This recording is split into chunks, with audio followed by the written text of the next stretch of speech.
Our guest received his doctorate in political science when he was 27 years old. He has been at the University of Mainz, the Johannes Gutenberg University of Mainz, in the Institute for Publicistik since, I believe, that time. And in 1983, he took over as the head of that institute when Professor Elisabeth Neumann retired.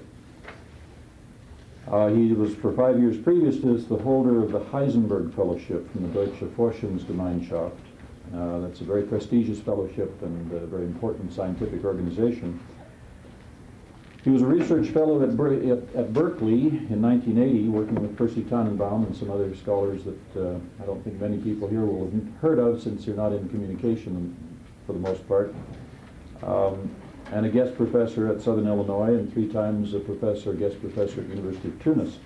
He's in the U.S. now on a sabbatical, simply because he's been asked to pick up the reins of the deanship of the College of Social Sciences at the University of Mainz. He told me he's been avoiding that for several years and had good excuses, but finally they've prevailed upon him, and so he'll be in charge of the social sciences at the University of Mainz, I guess, when he goes back. His research interests embrace 3 topics: the role of the mass media in social change, which is different than the question of how does the media affect society, and the media are involved in the society, and he's interested in the ways in which they are involved, and the ways in which they're influenced back and forth, and the ways in which they influence or interact with society. He's interested in the professional ethics of journalists and the media culture in which they operate, and has noted a number of interesting contrasts between the media culture of German media and what he's seen in the U.S. And he also has an interest in person perception in political media. He and his colleagues have followed German elections and German politics and the way in which they're covered in the mass media for a long time. I think his own studies go back to 1976, but for decades now that institute has been analyzing with careful experiments and careful content analysis the way in which the media portray and depict political candidates and political events.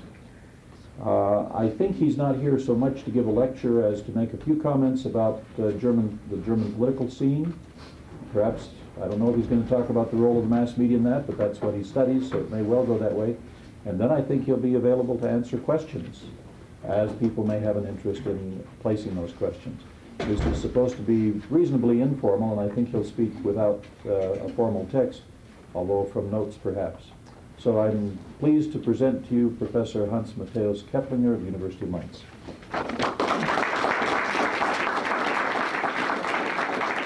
Oh, excuse me. I was going to take a poll. How many would like it to be in German? Well, Hans, you decide on the basis of the non-voters. So I think I have to speak in English. I'll at least try it. And I have no notes, but maybe we could have some different topics and put some different questions. If we look at the present-day political scene in West Germany, there is some sort of an ambivalence. At one hand, Germany is a member in NATO and has strong relationships to the US and even more maybe to France. At the other hand, there is much of a feeling that Germany should not be too close to these countries, not too closely involved, especially into US-American politics and to all the questions which deal with things far beyond the European borders, let's say in the Persian Gulf, or let's say in Angola and other countries of the world. And if you're careful and you have some sensitivity for that, you will feel that there are increasing tendencies to some sort of a more neutral position of West Germany. You can feel this with respect to many questions, for example, of course, with the questions of the deployment of the Pershing II and the cruise missiles, where we had a really tremendous not only a strong effect against the missiles, but an effect which had partly anti-American aspects.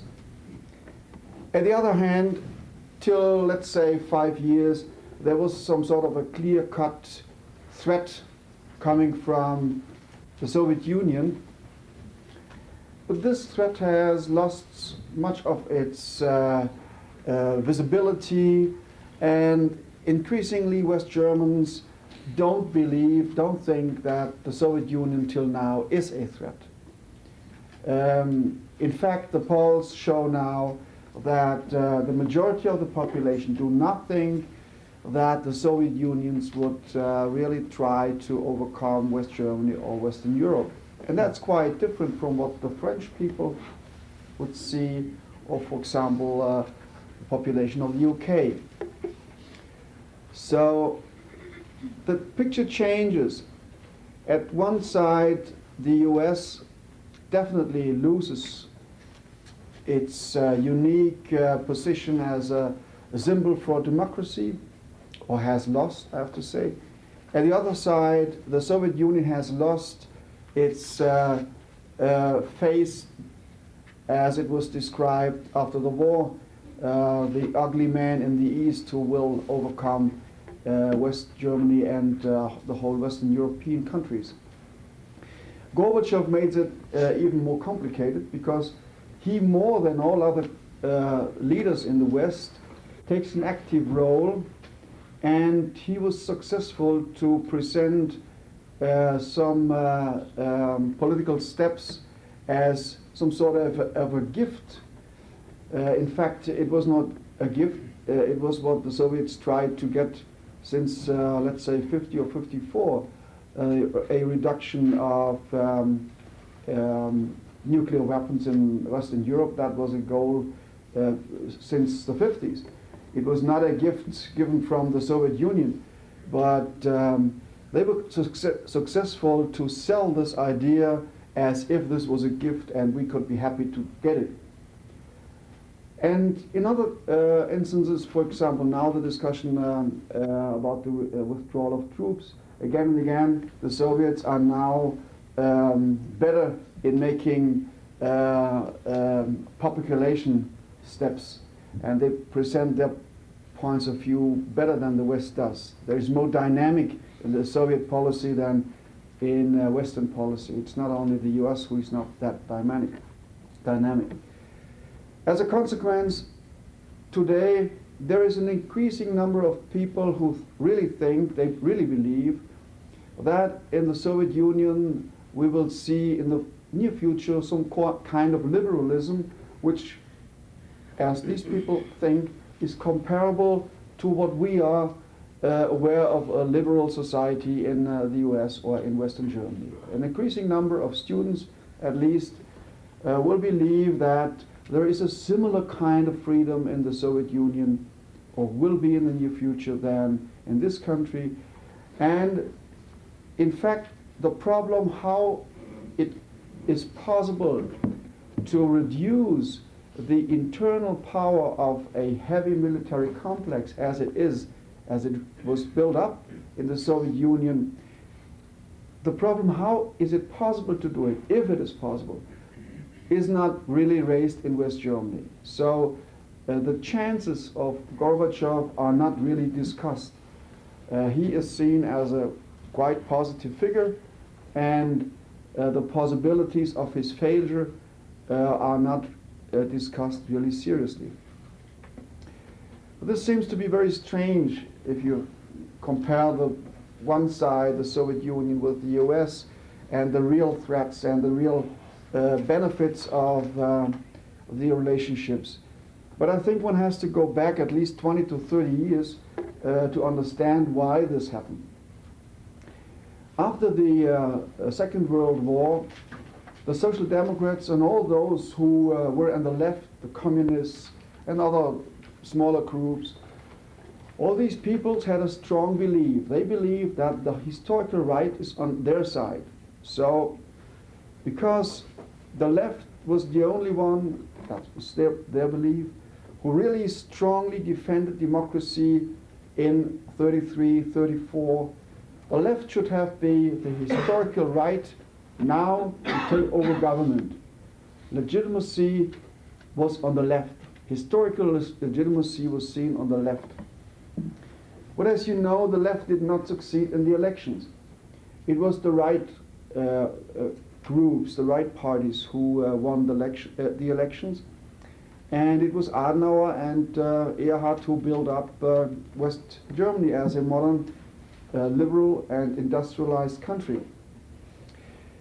This had enormous consequences for the way how liberalism, the US, and industry is seen, technology is seen in West Germany. If you look at the polls today, you will find in West Germany a clear split between those who vote for the left and those who vote for the right, with respect, for example, evaluation of technology, of industry, of science. The left is far more critical than the right. This is a clear-cut picture, and you will not find this picture in France. In France, people on the left are as positive to technology and to the industry and to nuclear technology, for example, as they are on the right. There is no political relationship. In Germany, it is a clear-cut political issue. Why is it so? I think one, it's not the only one, but I think one reason is technology, economic success, a consumer-oriented society, and the success in building up that kind of a society, that became, instead of historical legitimacy, the basic legitimacy of the conservative government. The conservatives defended their right to be in charge for the whole country, or at least a part which they could govern. They defended it by saying, we represent a liberal society, we represent an economic, successful society, and this was built on the success of German technology and German trade. Till about 68, 69, maybe 70, this was accepted by most of the left people in the country, but some already started in 60, some 57, 58, in the literary field, for example, Hans Magnus Enzensberger, in the academic field, very early, Habermas. They started to attack these principles, these basic ideas which legitimated conservative government. For example, there is a quite forgotten, I think totally forgotten piece of Hans Magnus Enzensberger. It dealt with a catalog released by a big sales house you can buy by sending them letters.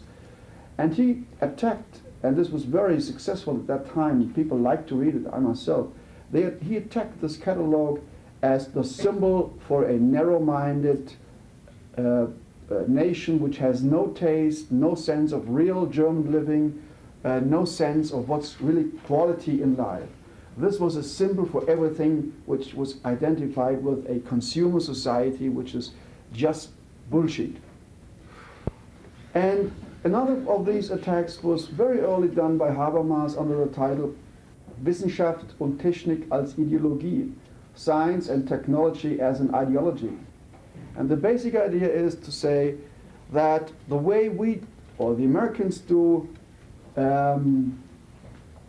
science, do social science, this is nothing else as to apply the basic principles of technology and industrial societies, the way they think, to analyze the society. And that is a circle. So that's ideology. They don't get a point beyond this kind of thinking and acting. They are acting within the system.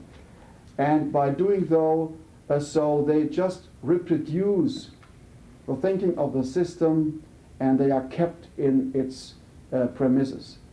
This was first articulated by Adorno, but really developed by Habermas in this essay, which was very influential.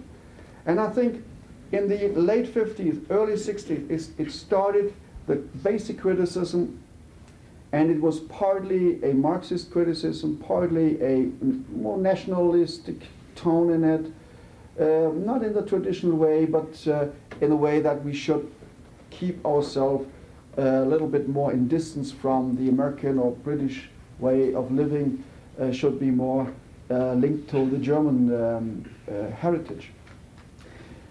But this was not important in a political sense. It didn't play any role in the student movement, and it didn't have any significance in the early 70s. But then it started to become significant. Then the left increasingly became critical of US policy, of technology, of the whole industrial complex, by the same time, the conservatives, it's funny to see how it developed, if you have the figures, and we did a study on that. The conservatives became more favorable for all these things which they first hesitated to estimate that much. They liked it because this was the basic of their legitimacy, but they didn't really like it. But now it changed. Now the conservatives would be more supportive to this kind of thinking, the whole industrial complex, and the way of living which is linked to that. Today we would find that just among the Social Democratic, in the Social Democratic Party, and among people who would support the party, and of course among the Greens, you would find, I think, maybe not a majority, but a strong, very strong minority, and it's the outspoken part of these camps who have quite a reserve against the US and are very aggressive in their evaluation of the industrialized society and the consumer-oriented society as we have it today in West Germany. And the conservatives would try, but not very successful, to defend that.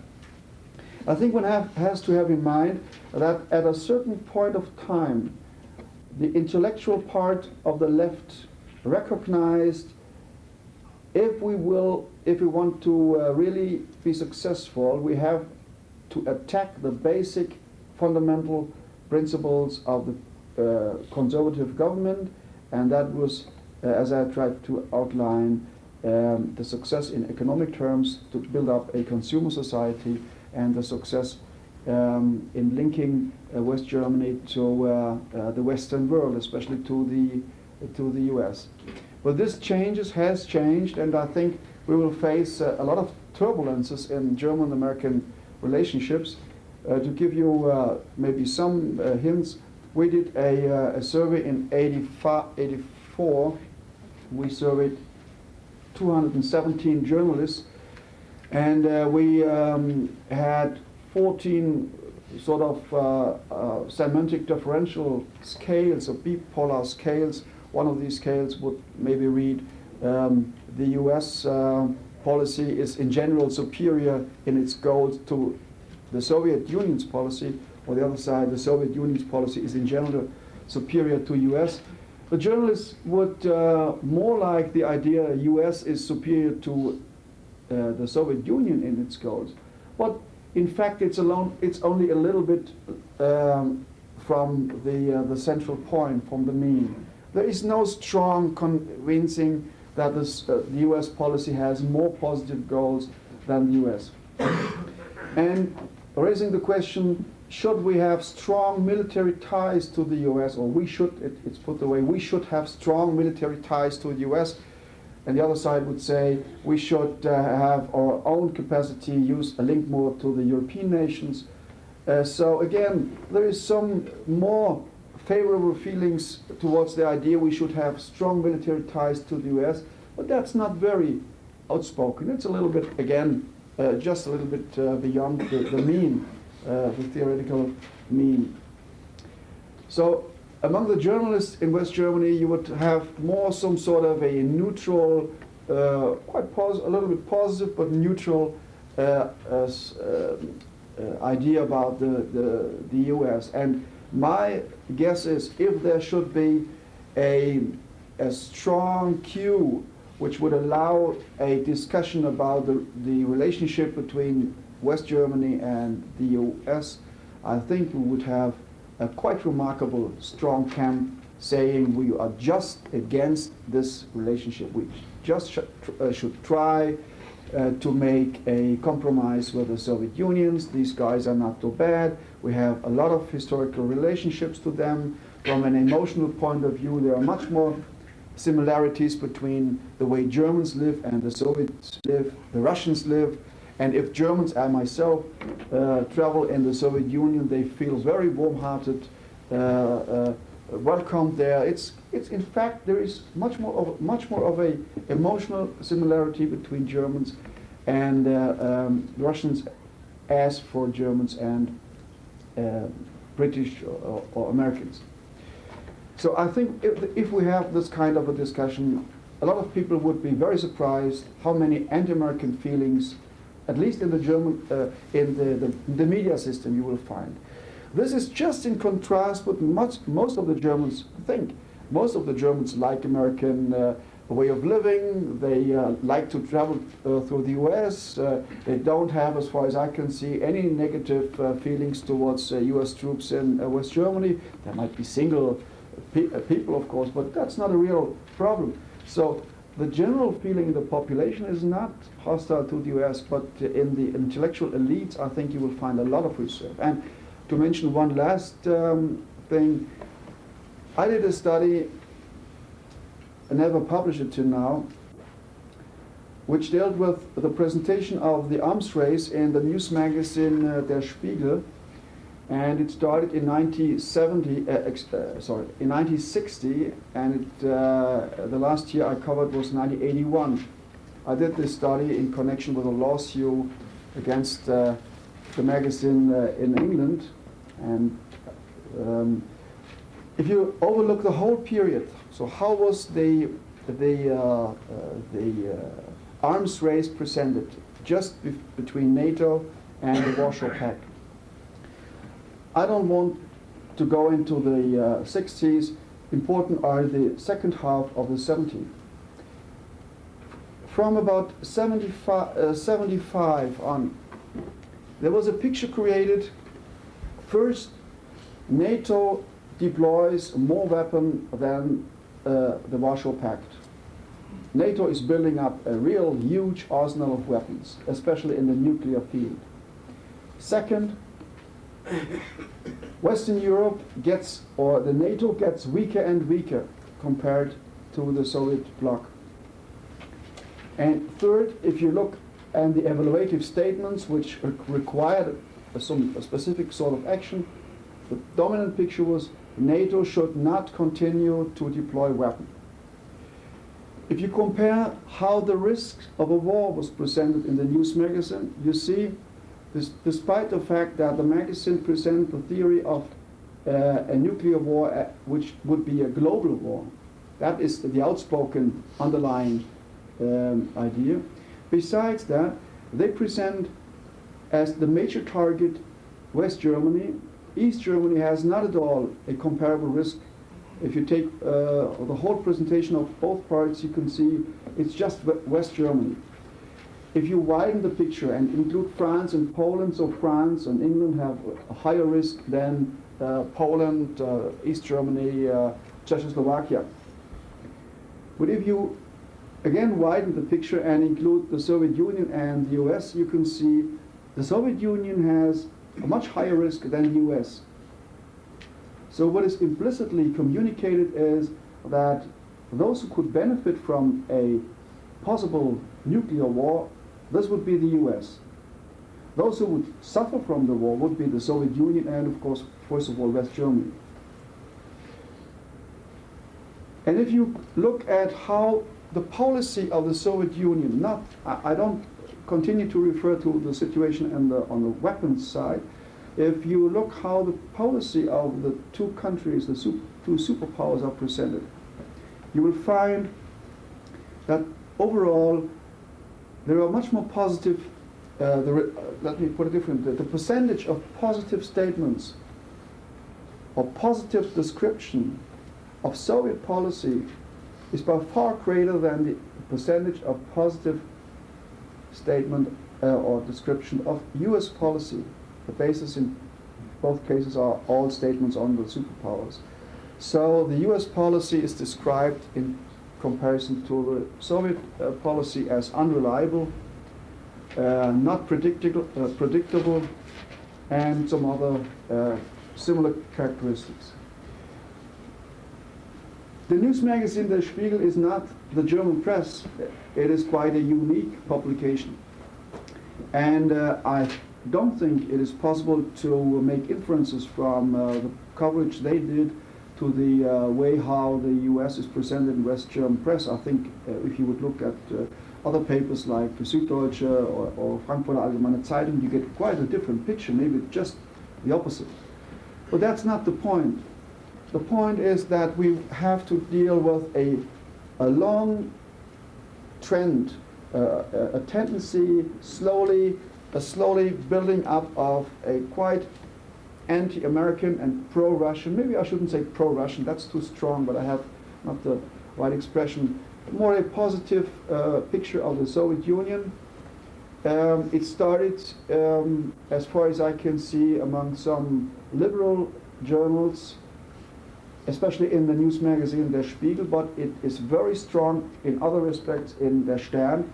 Der Stern, for example, who has a circulation of about 2 million each week, presents a very, very favorable bill, a picture of East Germany as representing real German heritage, not that neon world which came out of the Second World War, this consumer society we have in West Germany. So Erfurt, Leipzig, this is real Germany. This is a thing which is apolitical, but it creates feelings which could become very important sometimes. So we have to deal with a tendency which slowly grows in certain parts of the media system, in certain parts of the society, and as far as I can see, in parts which in former times have been influential on the media system in general. So my guess would be that the tendency which we could find in the news magazine Der Spiegel, late 70s, early 80s, which has spread already in other parts of the media system and will spread from these to an even longer or greater part of the media system. And I think we really should be aware of this, and we really should early enough think about how to manage some of these crises. To give you a last, maybe very strange example. When I came to the US, I read in the newspaper about American concerns or complaints about German industry helping the Libyans building up this plant in Northern Africa, which is supposed to produce chemical weapons. So the question is, why did the German government or the German public, especially the government, not react? I don't know if they really built up a plant. I don't have any idea about that, but I have an idea why they didn't react.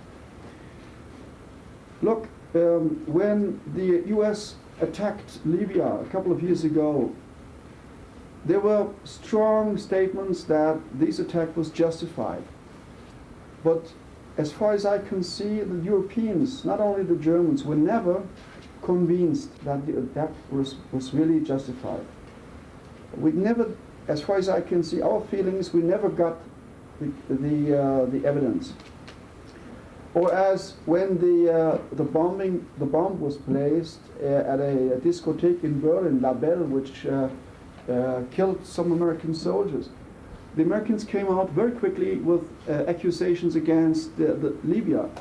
But as far as I can see, this was never justified. This is only a say. And another thing, when the Germans wanted to make a deal with the Soviet Union to sell them pipelines, because they sell us natural gas, so we wanted to pay them with the pipelines. The CIA, and it was presented by American officials, said, no, you can't do that. this is harmful because of security reasons. They could use this, I don't know to what military purpose. But when the Germans stayed out of this contract, very soon some American companies came in and did the deal. So there is an underlying conviction, not only in Germany, it's much stronger in France, that the US would use secret information, CIA information, to manipulate public opinion, to be able to make their political decisions. So there's a basic mistrust in that, and this is in the conservative government and in the conservative parts of the society equally strong as in the liberal parts. And again, we have to deal with some underlying distrust, and I think it explains why the government did not react. They just didn't believe it because they had different experiences, and I think this kind of problems would increase. Thank you.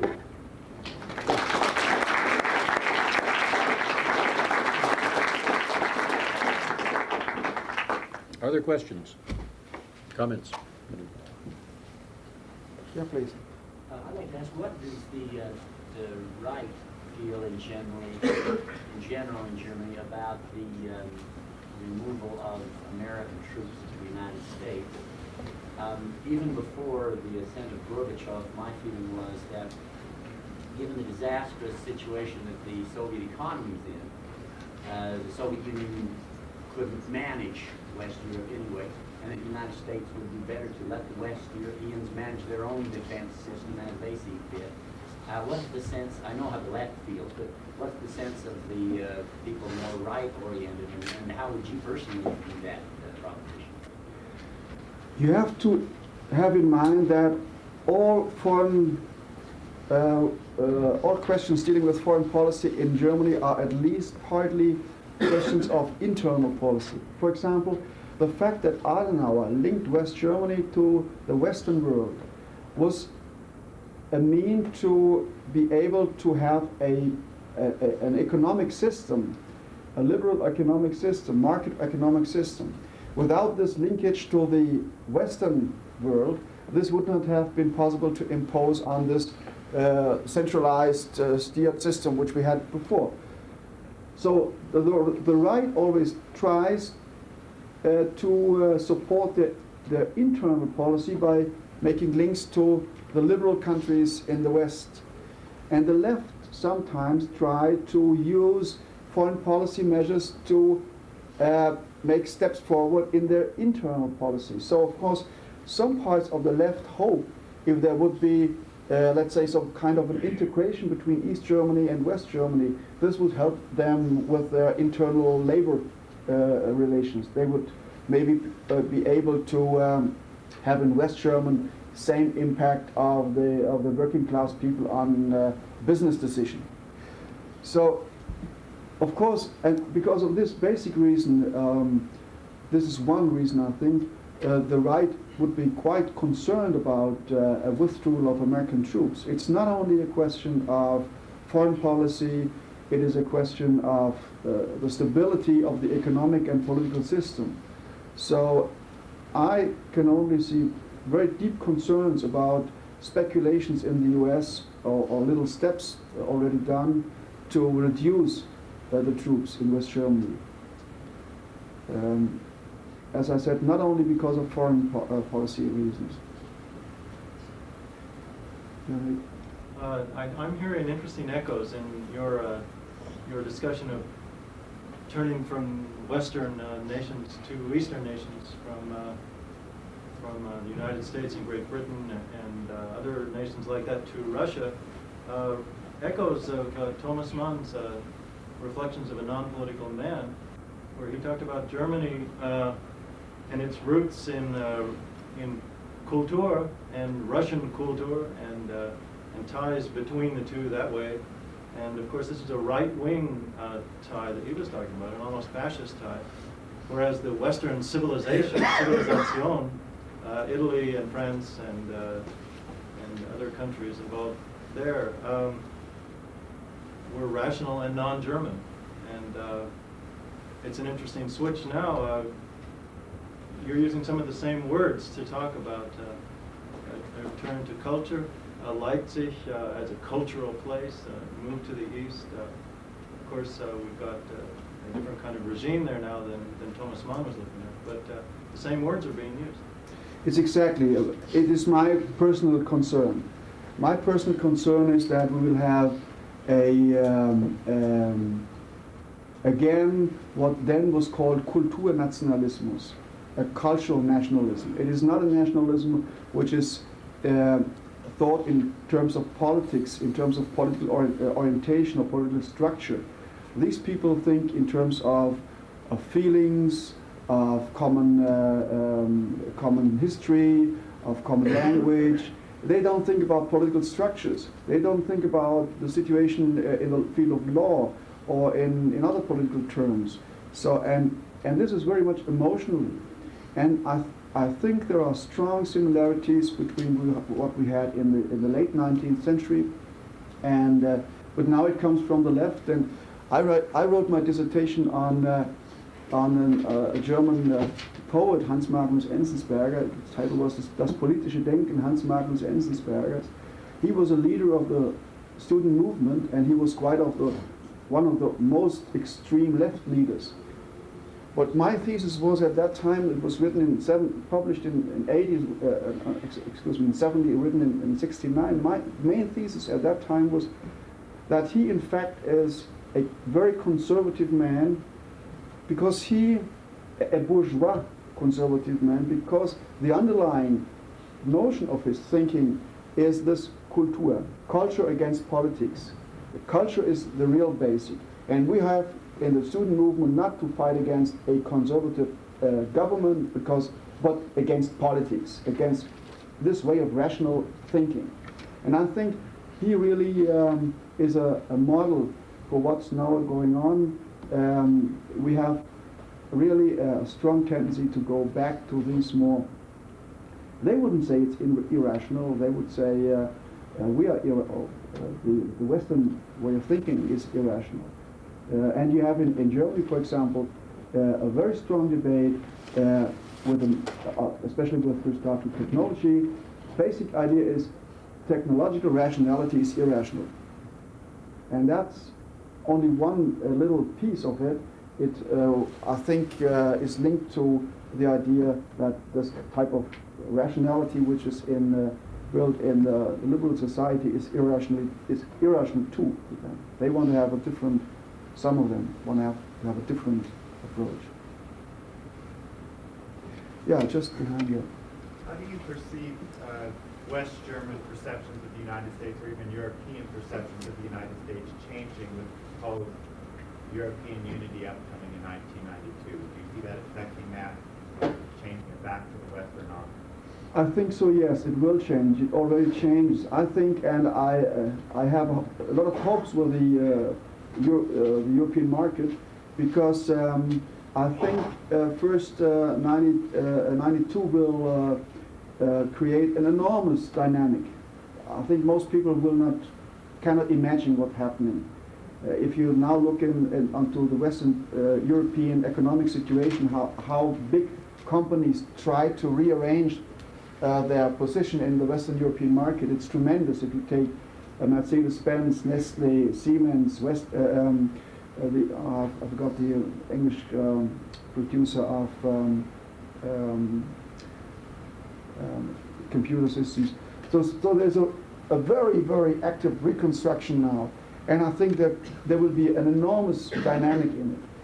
And the feeling which is linked to it, and this makes things not easier, is that because of that dynamic, the US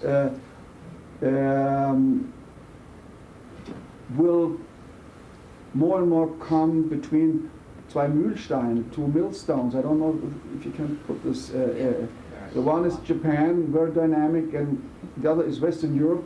And there is some very strange feeling at the one side. Why do they complain all the day? Now, the Americans. Why do they complain about this regulation with the meat? They are so. Why don't they we? So that's one thing. The other thing is that the Western Europeans, and especially the Germans, do not really draw the conclusions out of that. If they increasingly think the Americans shouldn't complain all the day, the Western Europeans, especially West Germany, of course, would have take more care for themselves in military sense and in sense of foreign policy. At one side, they really try to hide behind the big bones of the U.S. At the other side, they really start to make jokes about the nervousness and sensitivity of political leaders here. So it's a very complex situation. Yeah. Actually, I have two questions. The first one is you kind of alluded to the so-called pharmaceutical plant being built in Libya right now. Do you believe that is a pharmaceutical plant or a chemical weapons plant? I don't know. I really don't know. Okay, we don't know either. However, the German government has recently fined the companies that were supposedly involved in it, and they've doubled the fines of people who do it in the future.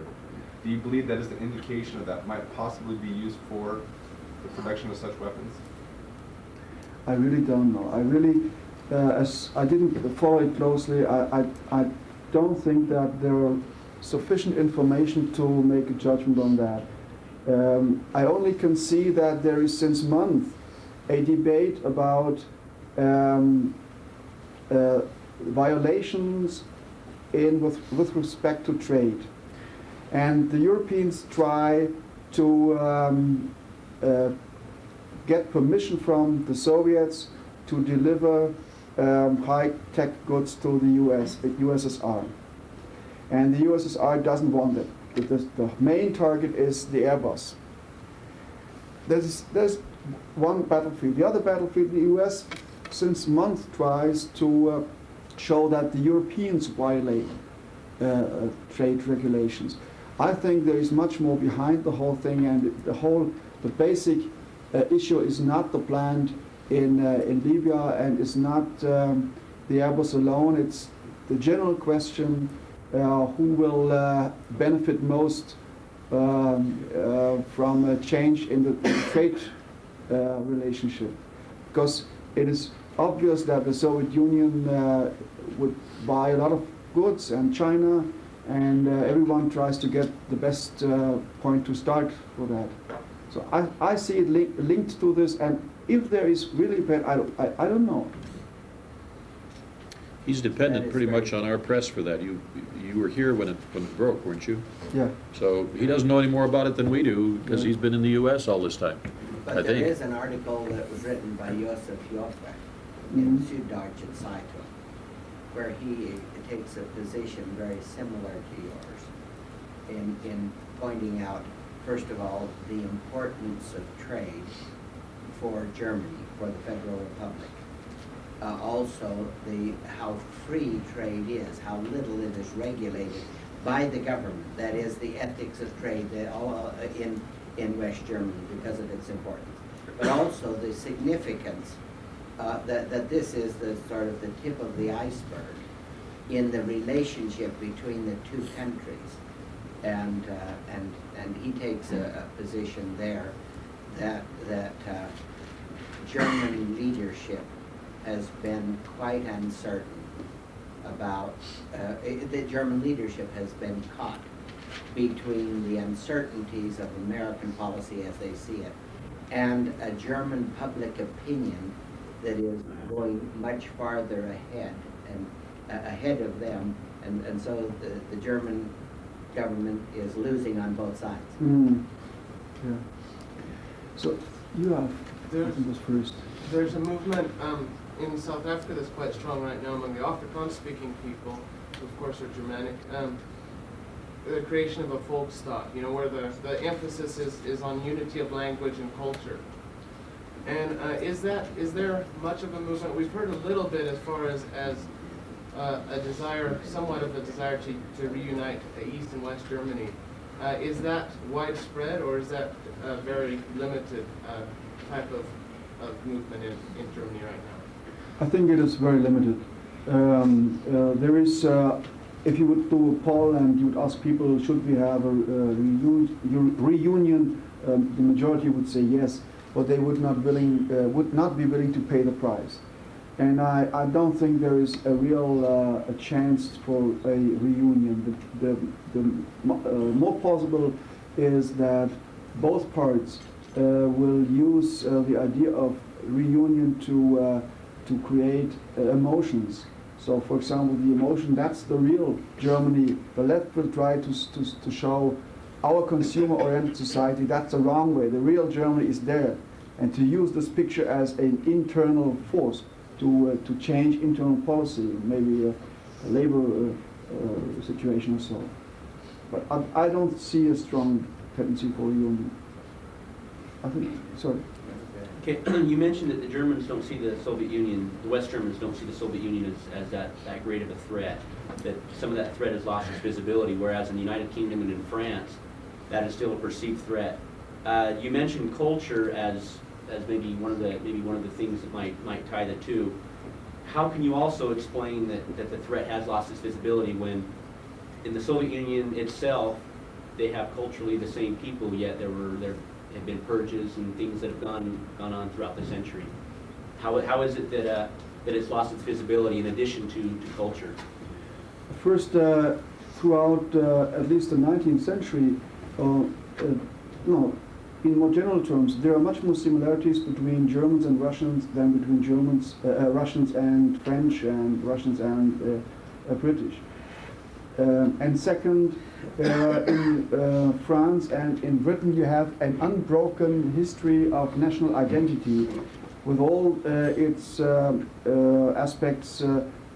So the conviction that it is necessary to defend the country. In West Germany, the idea that we have to defend, in a military sense, the country has been deeply destroyed by 2 wars. So the Germans are really not willing to think about in military terms. If you would do it, then this would create much of a debate. And third, I think the Western German press, which I wouldn't say is the single cause, but has some influence, the Western German press presents quite a different picture of the international situation than the press in France and the press in Great Britain. And one of the reasons is that at least the majority of the elite press in France is quite closely linked to the political establishment. And that's not the case in Western Germany. And TV is more or less linked to the political system in France. It's not a similar situation in West Germany. So I think there are quite a lot of differences which can explain why in Germany we have a different picture. One more question. Yeah. Let's make this the last. You're behind it? I have 2 questions. One is really short. What's the status of the young man from Hamburg that flew to the Kremlin? Is he still in? He was set free and he lives in Germany, yeah. Okay, he's in Hamburg. My second question is, you mentioned that the French, especially on the level of journalistic level, are more skeptical than Germany is as to Russia at the present moment with Gorbachev. If I'm correctly informed, and correct me if I'm wrong, Germany and France have had better relations of late as well. I just wanted to know what the reasons were for Germany and France coming together. In Germany, there has always been a strong French influence in the western part, west of the River Rhine. And for some decades in the late 18th century, early 19th century, there have been strong forces to bring these parts to France. And in the city of Mainz, for example, this was governed for more than 200 years by the French. So whole part western of the Rhine has always been in some sort of attention to the Prussian part. in the northeast. Bavaria is a different thing. And there have always been very strong positive feelings towards this Latin world, including France, Italy, Spain, in the western part of Europe. And this was one reason why Adenauer from the beginning thought this is really my home. It's not Prussia and Poland and Russia. They're quite distant feelings. And the second is, as I tried to say before, if the CDU wanted to be successful in having an economic system, a market-oriented system, they could do it only when they would have close ties to other market-oriented systems. So, and of course they wanted to have a liberal society. And as some of the critics, Augstein, the editor of Der Spiegel, said, Adenauer made a choice between national identity, neutralism at one side, and freedom. And he said Adenauer decided to have freedom and not national identity. And there's some truth in it. And yeah, I think these are the major reasons. So it was initiated by Germany. I didn't get the question. The relationship was initiated by Germany. Oh yes, and maybe I should mention one point. Adenauer was convinced that the only way to bring back Germany into the family of the nations would be first to take the guilt.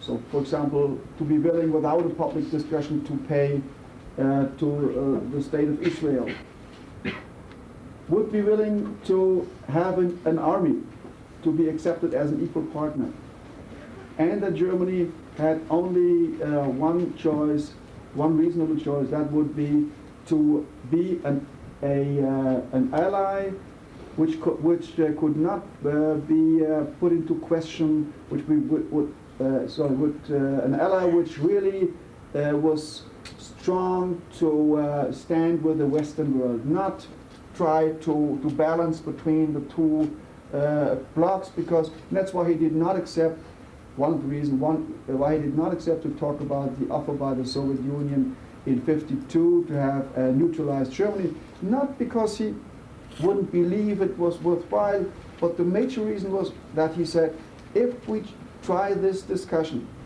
we lose our credibility in the West, and that's our benefit. That's what we have to build upon, and that's why we should not talk about that.